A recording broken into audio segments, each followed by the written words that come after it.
Assembly ఆవరణలో ఫోటోలు వీడియోలు బ్యాన్.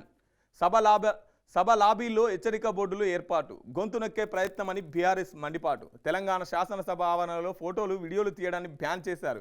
ఈ మేరకు అసెంబ్లీ లాబీల్లో హెచ్చరిక బోర్డులు కూడా ఏర్పాటు చేశారు. తాము చేపట్టే ఆందోళనలను ఫోటోలను వీడియోలు బయటికి రాకుండా ప్రభుత్వం ఇలా చేస్తుందని, శాసనసభ లోపల వెలుపల గొంతు నొక్కే ప్రయత్నం చేస్తుందని బీఆర్ఎస్ మండిపడ్డది.